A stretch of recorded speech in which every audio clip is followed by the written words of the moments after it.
আমরা এই রমজানকে কতটুকু গুরুত্ব দেব বা কতটুকু তাকে রেসপেক্ট করে চলতে হবে। আলোচনা ইনশাআল্লাহ আমি আপনাদেরকে একটা একটা করে বলবো। আমার আওয়াজ ভঙ্গিমা দেখে আপনারা অনেকে বুঝতে পারছেন কিনা জানি না। আমি বক্তব্য কিন্তু স্পিডই আছে হয়। আজকে একটু শুরু হচ্ছে তার কারণ যে গত রাত থেকে আমার শারীরিক অবস্থা ভালো নেই, জ্বর ঠান্ডা। সকাল 10টার সময় যখন বেরোবো তার আগে বমি টমি করে একাকার, তারপরে 11:30টার পরে বাড়ি থেকে বের হয়েছি। আল্লাহ আমাকে নিয়ে এসেছেন। আসলে সমস্যাটা হওয়ার কারণ হচ্ছে যে সোশ্যাল মিডিয়াতে আপনারা দেখে থাকবেন যে আমার একটা নাকে অপারেশন হয়েছিল। এখনো ওই অসুবিধাটা নাকের ভেতরে হচ্ছে, যেটা আমি উপলব্ধি করছি। তো দোয়া রাখি, দোয়া করবেন আল্লাহ যেন এই রোগ থেকে সম্পূর্ণ আরোগ্য লাভ করেন, বলুন আমিন। বিষয়টা হচ্ছে রমজান মাস সামনে কটা দিন, আর কটা দিন আছে।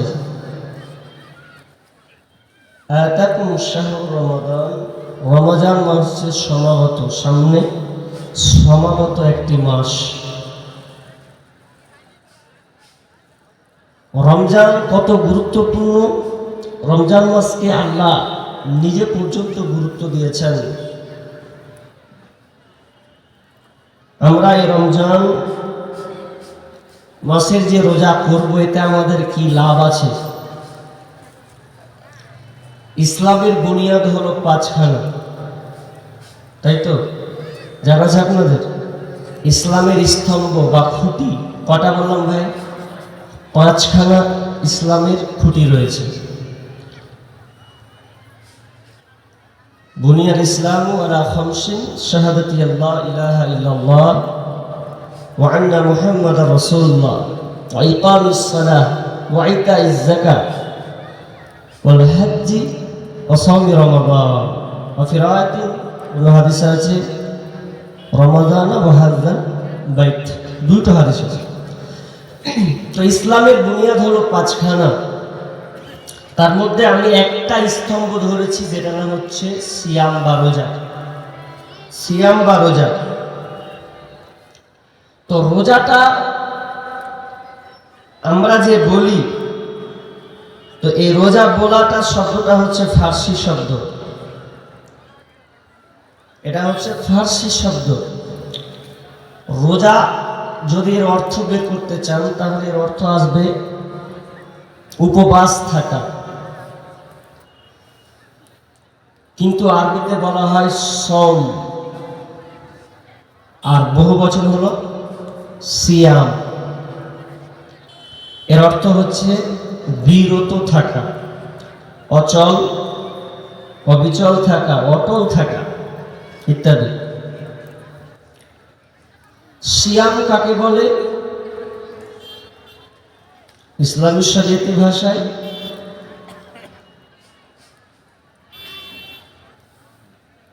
প্রাপ্তবয়স্ক সক্ষম মুসলিম নর নারীকে সুবেহ সাদিক থেকে নিয়ে সূর্যাস্ত পর্যন্ত খাওয়া পান করা, স্ত্রী সম্ভোগ করা এবং যাবতীয় অগর্হিত কাজ, অন্যায় অশ্লীল কাজ থেকে বিরত থাকার নামই হলো সিয়াম।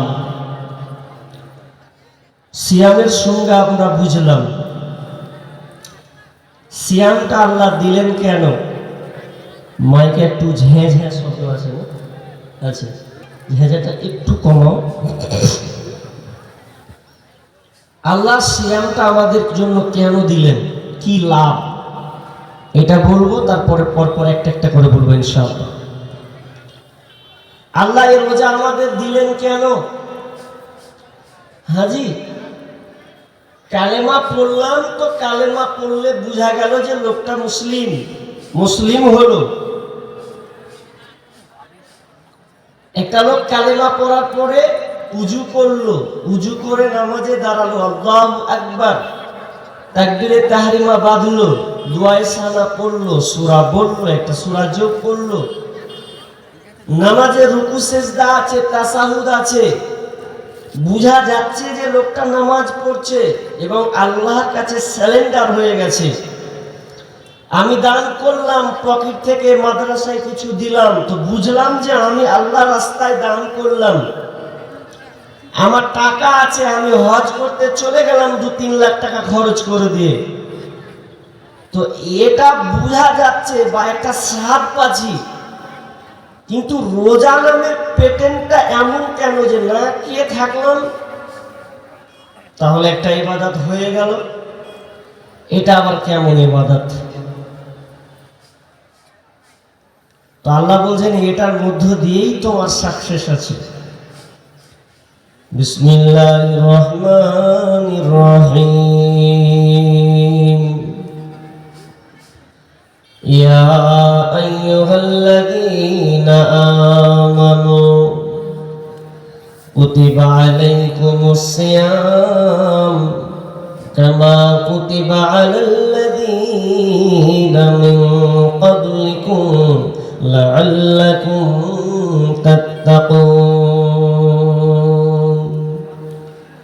রব্বুল আলামিন সূরা বাকারা 183 নম্বর আয়াত তিনি বলছেন, ইয়া আইয়ুহাল্লাযীনা আমানু, হে ঈমানদারেরা, কুতিবা আলাইকুমুস সিয়াম, তোমাদের উপরে রমজান মাসের রোজাকে ফরজ করে দিয়েছি। তোমাদের জন্য রমজান মাসের রোজাকে ফরজ করে দিলাম। কামা কুতিবা আলাল্লাযীনা মিন ক্বাবলিকুম, এমনকি তোমাদের পূর্ববর্তী যারা ছিল তাদের উপরে রোজাকে ফরজ করা হয়েছে। শুধু তোমাদের উপরে রমজান নামের পেটেন্টটা তোমরাকে শুধু দিয়েছে এমনটি নয়, বরং যারা তোমাদের পূর্বে যারা চলে গেছে তাদের উপরে রোজা ফরজ ছিল। তবে আমাদের রোজা আর তাদের রোজা, আমাদের সিয়াম আর তাদের সিয়ামটা একই রকম ছিল না, ভিন্ন ছিল। স্পষ্ট কোন জায়গাতে স্পষ্ট আছে, কোন জায়গায় অস্পষ্ট থেকে গেছে। তবে স্পষ্ট এতটুকুই যে তাদের উপরে রোজা ফরজ ছিল, তবে আমাদের থেকে একটু ভিন্ন ছিল। আমাদের উপরে শুধু রোজা নয়, তাদের উপরে ছিল। আদম আলাইহিস সালামের সময় রোজা ছিল, নূহ আলাইহিস সালামের সময় রোজা ছিল। তো এই রোজাটা কেমন, যে হাদিসটা বলছি জয়ীফ, তবু বোঝা যাচ্ছে রোজা ছিল। মানে ঈদুল ফিতর আর ঈদুল আজহাকে বাদ দিয়ে সারা বছরই রোজা রইল। তো নাসিরুদ্দিন আলবানী তিনি বলছেন যে হাদিসটা জয়ীফ এবং রাবি যে আছেন উনি হচ্ছেন দুর্বল রাবি। আর যদি এটা সহিহ হতো তাহলে উম্মতে মুহাম্মাদের জন্য এটা নয়, এ আমল নয়, পূর্ববর্তীর জন্য। মুসা আলাইহিস সালামের সময় রোজা ছিল। ইবনে আব্বাস রাদিয়াল্লাহু তাআলা আনহু তিনি বর্ণনা করছেন যে আল্লাহ রাসূল যখন মক্কা থেকে মদিনা চলে গেলেন হিজরত করে, তো মদিনাতে গিয়ে তিনি ইহুদিদেরকে দেখতে পেলেন যে ওরা আশুরার রোজা রাখছে। তাহলে তাদেরকে জিজ্ঞাসা করছো, তোমরা কেন আশুরার দিন রোজা রাখছো, কি কারণে তোমরা রোজা রাখছো বলো? ইহুদিরা বলল, আমরা রোজা রাখার কারণ হচ্ছে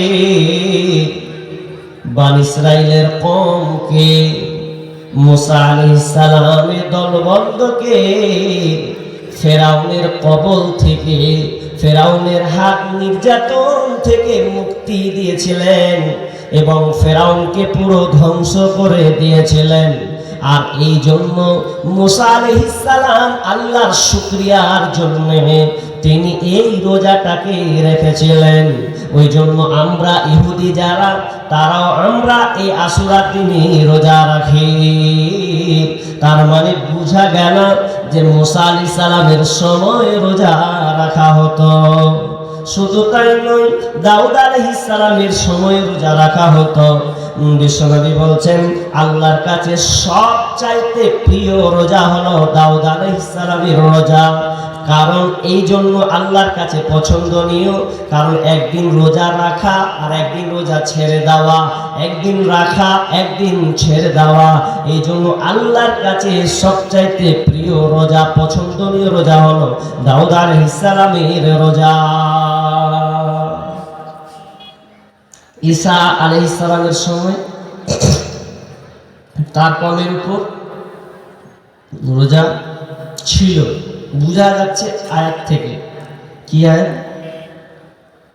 যখন মারিয়াম আলাইহিস সালাম প্রেগনেন্ট হলেন স্বামী ছাড়া, স্বামী বিহীন, বিনা মিলনে পেটে বাচ্চা হয়েছে। এখন তো লোকেরা জিজ্ঞাসা করবে, মারিয়াম বিবাহ হয়নি, স্বামী তোমার নয়, স্বামী ছাড়া তোমার পেটে বাচ্চা এলো কি করে? তখন আল্লাহ সুবহানাহু ওয়া তাআলা শিখিয়ে দিয়েছিলেন মারিয়ামকে। মারিয়াম প্রশ্নের সম্মুখীন হলে বলবে, ইন্নী নাযারতু লির-রাহমানি সাওমা। তুমি তাদেরকে বলে দেবে আমি চুপ থাকার মানত করেছি। সাওমা মানে চুপ থাকা, আমি চুপ থাকা, অটল থাকার, চুপ থাকার একটা মানত করেছি, আল্লাহর জন্য আমি নিয়ত করেছি। উকাল্লিমাল ইয়াউমা ইনসিয়া, অতএব আমি কারোর সঙ্গে কথা বলবো না। অত্র আয়াত থেকে সূরা মারিয়ামের 26 নম্বর আয়াতে অনেক মুহাদ্দিসে কেরাম বুঝি ইঙ্গিত করেছেন, অনেক লেখক দলিল লিখতে গিয়ে আয়াতটাকে নিয়ে এসেছেন, দিয়ে বলছেন এমনিতে বোঝা যাচ্ছে যে তার যুগেও রোজা ছিল। চলে গেল শেষ। এবার যখন রোজা ফরজ হলো উম্মতে মুহাম্মাদের উপরে দ্বিতীয় হিজরি শাবান মাসে, দিয়ে পরের মাসে নিয়ে চলে গেল, তারপরে নিয়ে আসলো রমজান মাসে। কিন্তু রোজাটা আমাদের এইরকম ছিল না। প্রথমে আবার উম্মতে মুহাম্মাদের উপরে একদম কড়া ছিল, খুব কঠিন। কেমন কঠিন? বারা ইবনে আযিব রাদিয়াল্লাহু তাআলা আনহু থেকে বর্ণিত হাদিস, বুখারীতে হাদিসটি আছে, যে রোজার নিয়ম ছিল এরকম যে মাগরিবে ইফতার হলো, খাবার হলো, এশার আগে পর্যন্ত খেলাম, এটা পারমিশন আছে। আর এশা হয়ে গেল, আর যদি তুমি ঘুমিয়ে যাও, আর ঘুমিয়ে গিয়ে যদি তুমি উঠতে না পারো, তাহলে আর তুমি খেতে পাবে না, স্ত্রী মিলন করতে পারবে না, ঘুরিয়ে ফের সন্ধ্যার দিন। কত কঠিন, ভালো করে বুঝবেন। কিরকম? তাহলে হাদিস দিচ্ছি। নবীর একজন সাহাবী, আনসারী সাহাবী, নাম হচ্ছে কায়েস ইবনে শিরমা রাদিয়াল্লাহু তাআলা আনহু। তিনি একজন চাষী মানুষ ছিলেন। কায়েস ইবনে শিরমা রাদিয়াল্লাহু তাআলা আনহু রোজা রেখেছেন, সকাল হয়েছে, মাঠে চলে গেছেন। মাঠে গিয়ে তিনি, মাটি চাষী মানুষ, মাঠের কাজগুলোকে সেরে দিয়ে তিনি সন্ধ্যার সময় যখন বাড়ি ঢুকছেন, বাড়ি ঢুকে এবার তিনি ইফতার করবেন। কি দিয়ে ইফতার করবেন? বাড়িতে তো কোনো খাবার থাকা লাগে, কোনো খাবার নাই। বিবিকে বলছেন, বিবি রে, বাড়িতে কোনো খাবার আছে নাকি? বিবি বলছে, না গো, বাড়িতে কোনো খাবার নাই যে তুমি ইফতার করবে, রোজাকে তুমি ভাঙবে।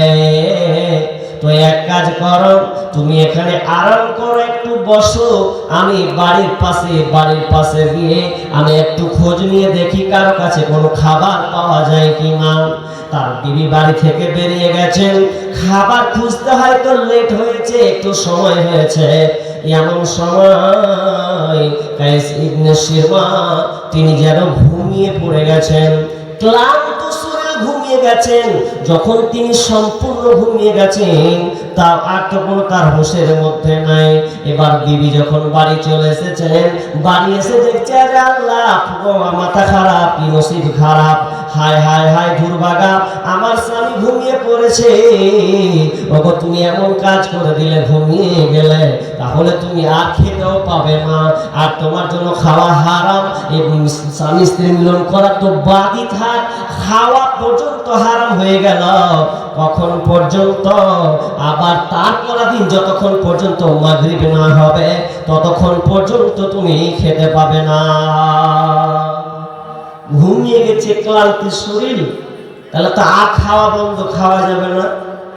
ভোর রাতেও নয়, সকাল তো বাদই, দুপুর গেল। এ দুপুরের সময় ফের মাঠ গেছে সকালবেলা, দুপুরের রোদ আর টিকতে পারে না, শরীর যেন আর চলে না, দুর্বল হয়ে গেছে একদম। দুদিন থেকে না খেয়ে আছে। রোজার বিধান দেখেন কত কড়া। এবার দুদিন না খেয়ে থেকেছে, তো এবার কি হয়েছে, কাজ করতে করতে করতে থামতে পারেনি, ওয়ার্ডের হয়ে পড়েছে।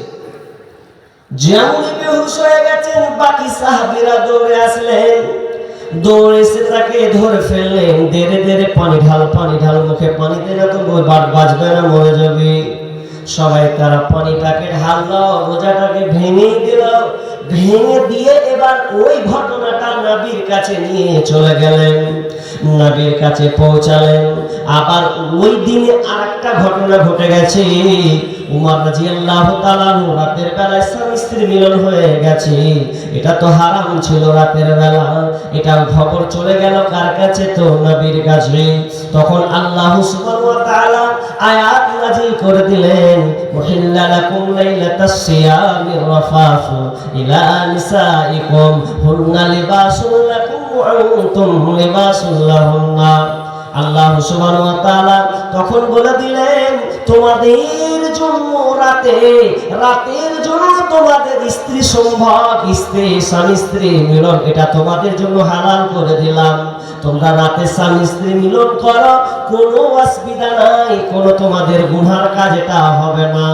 এমনকি শেষের আয়াতে আল্লাহ তাআলা বললেন, যতক্ষণ পর্যন্ত সাদা রেখা না আসবে, কালো তুমি পেয়েছো, ফজরের পূর্বে পর্যন্ত কুলু ওয়াশরাবু, তোমরা খাও, পান করো, যতটুকু পারবে খাও, তোমার গলাতে যতটুকু আটে তুমি খেয়ে যাও। তোমার বাড়িতে খাবার হয়ে গেছে, ওয়াজের রাত পর্যন্ত চালিয়ে যাও। তোমার হলারে যত আটে ভরো না, আমার গুনাহ আল্লাহ আমি তোমার জন্য গুনাহ রাখেনি, বরং সারা রাত খাবার চালিয়ে যাও, চালিয়ে যাও, চালিয়ে যাও, তোমাদের কোনো আর গুনাহ হবে না। এটা তোমাদের জন্য বৈধ করা হলো, হালাল করে দেওয়া হলো। কত কঠিন! রাতের বেলাও খাওয়া যাবে না, স্বামী স্ত্রী মিলনও করা যাবে না, তাহলে কত কঠিন। এবার সহজ হয়ে গেল আমাদের জন্য। কি সহজ? যে সুবে সাদিক তার আগে, অর্থাৎ সারা রাত ইফতার করলেন, ইফতার করা থেকে নিয়ে আপনি ফজরের আগে পর্যন্ত যা খাবেন, স্বামী স্ত্রী মিলন আপনার জন্য বৈধ আছে। জি, তো আল্লাহ বলছেন যে আমি তোমাদের উপরে রোজা দিলাম। এটা পূর্ববর্তী লোকের মধ্যে ছিল। কেন ছিল আর কেন দিল? একটা কথা, লাআল্লাকুম তাত্তাকুন, তোমাদেরকে আমি মুত্তাকি বানাবো রে, আল্লাহওয়ালা বানাবো, তাকওয়াবান বানাবো, পরহেজগার তোমাদেরকে আমি বানাবো। এক কথায় তোমাদেরকে পরিপূর্ণ মুত্তাকি বানিয়ে দেব। যদি তুমি রোজা রাখো, দেখো আমি তোমাকে মুত্তাকি বানিয়ে দেব। কথাটা বুঝবো কিভাবে? আল্লাহ বলছেন রোজা দিলাম মুত্তাকি বানার জন্য। এটা বুঝি কেমন করে? চলেন আপনাকে উদাহরণ দিই, দেখেন আপনার সঙ্গে এটা ঘটেছে কিনা, একবার মিলিয়ে নেন। আপনি রোজা রেখেছেন দিনের বেলা, রোদের তাপ 45 ডিগ্রি সেলসিয়াস তাপমাত্রা চলছে, গরম যেন থাকতে পারছেন না।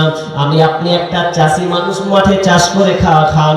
আপনি একটা ব্যবসায়ী, কিংবা আপনার সবজি বিক্রি করে আপনি সংসার চালান, তাহলে আপনি বিভিন্ন কাজে নিয়োজিত আছেন, কিংবা আপনি কোনো হসপিটাল গেছেন কিংবা স্কুল গেছেন, তো এমন সময় দুপুর হয়েছে, দুপুর হলে মানুষের খিদা ভাবটা চলে আসে, তা সহ্য যেন হয় না, তৃষ্ণা ভাব চলে আসে। তখন আপনি গরম সহ্য করতে না পেরে বিবিকে বলছেন, বিবি রে লে আয় ডোল, লে আয় পানি, লে আয় মাথায় ঢাল, মাথায় ঢাল, সহ্য হচ্ছে না। আপনি এক ডোল দিচ্ছেন, দু ডোল দিচ্ছেন, তিন ডোল দিয়ে পানিটাকে মাথাকে আপনি ঠান্ডা করছেন। বলেন তো, মাথার উপর দিয়ে আপনি পানি চালাচ্ছেন, পানি পড়ছে, সামনে আছে মুখ, নাক, কপাল থেকে নাকে, নাকে থেকে মুখ, মুখ থেকে নিচে চলে যায়। যদি আপনার ইচ্ছা হয়, যদি আপনি মনে করেন যে আমার মাথা দিয়ে পানিটা আসছে, আর এমন সময় যদি আপনি মুখে পানি যদি ঢুকে যায়, তো আপনি যদি এরকম করেন, আচ্ছা কেউ দেখতে পাবে? আচ্ছা কেউ দেখতে পাবে? আপনি দুধ মেরে দিলেন, সহ্য হচ্ছে না, মাথা খারাপ। এখন দুধ আপনি যখন মেরে দিলেন, তার কেউ দেখলো না। আচ্ছা ওইদিকে দুধ খেলেন না, খেতে পারতেন কিন্তু খেলেন না। এবার আপনি কি করলেন? নামাজ পড়ার পরও যেন এবার ঘরে ঢুকে গেলেন, ঘরে ঢুকে আপনি দরজা লাগিয়ে দিলেন, কেউ নাই পাশে, বিবি নাই, ছেলে নাই, ভাই নাই, বোন নাই। মন যেন মানে না কিছু খেয়ে নিব নাকি। ফ্রিজ সামনে আছে, কি আছে? মিষ্টান্ন ভান্ডার আছে, কি আছে? পায়েস রাখা আছে, ভালো ভালো খাবার আছে। আহারে কেউ তো ঘরে নাই, দরজা লাগিয়ে দেন। পায়েসটা মুখে ভরে যদি চাপড় মারেন, তো সঙ্গে সঙ্গে ভিতরে চলে যাবে, কেউ জানবে না, কেউ দেখবে না। দু চাপড় মেরে দেন, এরপরও দেখবেন লোকটা খায় না, কেউ নাই, দরজা লাগিয়ে দিয়েছে, এরপর সে খেতে চাই না। আমি খাবো না, খাবো না, খাবো না। কারণ রোজাটা এমন একটা ইবাদত, নামাজ লোক দেখানো ইবাদত হয়, দান করাটা লোক দেখানো হয়, হজ করা বা লোক দেখানো হয়, কিন্তু রোজা কোনোদিন লোক দেখানো হয় না। এই জন্য হয় না। যদি লোক দেখানো রোজাটা হতো, তাহলে লোকটা লুকিয়ে খেয়ে ফেলতো, যখন যখন মন তার ইচ্ছা সে খেলে ফেলতো। কিন্তু খাচ্ছে না কেন?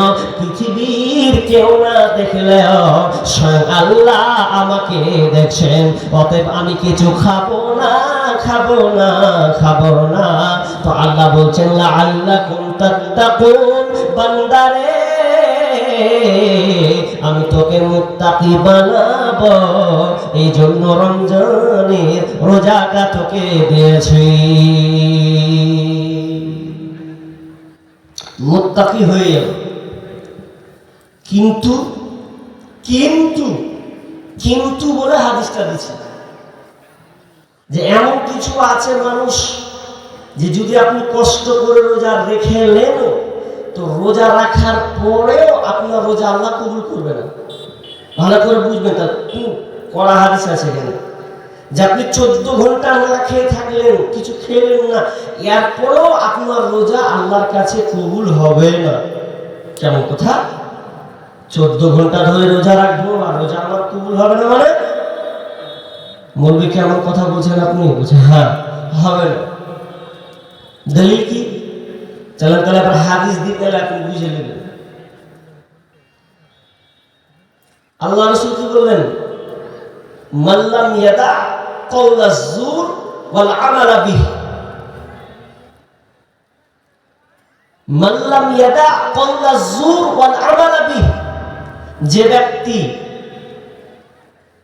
রোজা অবস্থায় মিথ্যা কথা এবং অবহিত কাজ, এক কথায় অন্যায় অশ্লীল কাজকে ছাড়তে পারলো না, ওই ব্যক্তির আইয়াদা তাআমাহু শারাবাহু, তাহলে ওই লোকটার না খেয়ে থাকা আল্লাহর কাছে কোনো লাভ নেই। হাদিসটা খালি এটা তর্জমা করলাম, ব্যাখ্যা আছে, বুঝাচ্ছে। আপনি রোজা রেখেছেন, এখন রোজা রেখে আপনি মিথ্যা কথা বললেন, তাহলে আপনার রোজা আল্লাহর কাছে কবুল হবে না। তার মানে আপনি ব্যবসায়ী, রোজা আছেন, অথচ ব্যবসা আপনি বেশি ইনকাম করার লেগে লোক জিজ্ঞেস করলো কত দাম, 150। কত দিবেন? 110। হ্যাঁ, 120 টাকা কিনা আছে, 100 টাকা কিনে আছে, 10 টাকা বেশি বললেন, মিথ্যা কথা বললেন, তাহলে কিন্তু আপনার রোজা থাকলো না। আপনি রোজা আছেন, রোজা অবস্থায় গালি দিয়ে দিলেন, কাউকে গালি দিলেন, কাউকে অন্যায়ভাবে মেরে দিলেন। রোজা আছেন, আপনি অন্যায় কাজের সঙ্গে আপনি যুক্ত আছেন, তাহলে কিন্তু আপনার রোজা রেখে কোনো লাভ নেই। আচ্ছা, এবার আপনারা বলেন, পৃথিবীতে একটা মেশিন আছে, যে মেশিনটার নাম হলো মোবাইল চৌধুরী। মেশিনটার নাম, আচ্ছা, অনেকের পকেটে আছে না এটা? বেশিরভাগ, এমনকি এখন বয়স্ক দাদু যারা তারাও ব্যবহার করছে। এখন চোখ টিপ টিপ হলে কি হবে? চালাতে পারছ মোবাইল। এই মোবাইলটা এত মিথ্যা কথা হয় যা অন্য কোনো জিনিস দেওয়া হয় না। মোবাইলের মাধ্যমে যত মিথ্যা কথা হয়, আপনাকে যদি এখন ফোন করে কেউ, কোনো বন্ধু বা কোনো কেউ আত্মীয়, হারে কোথায় আছিস তুই, বলছে যে জালসা শুনতে এসছে। অথচ আপনি জালসা শুনতে আসছেন, নাম দিয়ে দিলেন সোনাহারে জালসা শুনতে এসছে। তা আছেন আড্ডা মারছেন কোথায়? আপনি ওই আড্ডা মেরেছেন, আপনি ওই হাতে হরিরামপুরে আছেন, আর না হলে দৌলতপুরে যে আড্ডা পিটছেন, দুটার মধ্যে একটা। তা আপনি ফোনে মিথ্যা কথা বলে দিলেন। মানে মোবাইলে এত মিথ্যা কথা বলা হয়।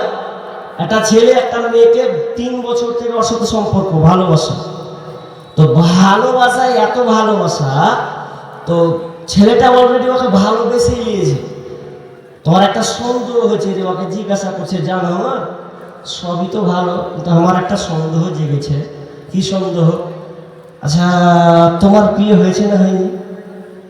বলো আগে, ভালো করে বলো, আমার সন্দেহ ঢুকছে কিন্তু। তখন ওই মেয়েটা বলছে, পাগলা আমার, আমি তোমাকে ভালোবাসি, তা আমি আবার বিয়ে কেন করতে যাব? হ্যাঁ, তুমি খামখা আমাকে ধারণা করছো যে আসলে সন্দেহটা করেছে ও খবর নিয়েছে বলে। এখন হাকিকাতে যখন ওর মন মানলো না, তখন মানলো দৌড়ানোর বাড়ির দিকে। কোন রকম করে যদি খবর বলেছে যে মেয়েটা বলেছিল আমার বিয়ে হয়নি, ওর 4টা ছেলে আছে,